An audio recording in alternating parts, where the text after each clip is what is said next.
Alors, Sophie Aouizerat, est-ce que tu peux te présenter en 2 mots, sachant que tu es assistante de service social à la base? Oui, effectivement, j'ai commencé comme assistante sociale pendant une dizaine d'années. J'ai travaillé principalement dans le monde associatif. Et puis ensuite, j'ai pris la direction d'une structure socioculturelle où là, j'ai pu travailler sur de l'animation de quartier. Mais ce n'était pas encore assez suffisant pour moi, qui avait très envie d'aller vers justement du développement local. Et donc ensuite, j'ai repris mes études. J'ai fait un master au CNAM qui m'a permis ensuite d'accéder à d'autres fonctions.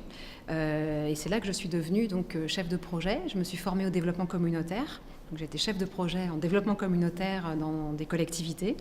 Et puis actuellement, je suis consultante indépendante sur les questions de la participation et formatrice. Du coup, j'interviens aussi dans les centres de formation pour les personnes en cours d'emploi ou les futurs travailleurs sociaux. Quels sont selon toi les enjeux aujourd'hui en termes de développement des compétences du travailleur social sur ces démarches développement social local? Alors, effectivement, il y a des enjeux par rapport à ces compétences-là. En même temps, moi, je suis convaincue que les travailleurs sociaux font partie des professionnels les mieux placés pour aller vers du développement local.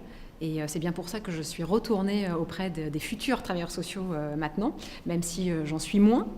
Et donc, en termes d'enjeux de compétences, je dirais qu'il y a nécessité d'avoir la capacité à sortir du cadre, sortir de son cadre institutionnel, sans pour autant le trahir, sans pour autant être sans filet, parce que sinon, on peut se mettre en difficulté aussi en tant que professionnel.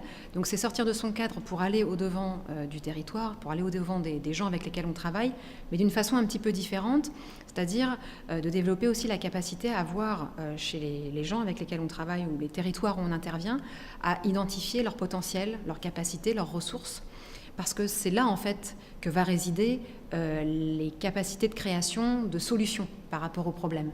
Donc du coup, en termes de compétences, ça veut dire aussi se dire qu'on ne maîtrise pas tout en tant que professionnel, se dire que ce n'est pas forcément nous qui avons la solution, que la solution elle est plutôt sous nos yeux, j'ai envie de dire, dans les quartiers, dans les territoires, et que du coup notre rôle en tant que professionnel, ça va plutôt être d'accompagner une dynamique de quartier, une dynamique d'acteurs qui eux-mêmes vont construire les solutions.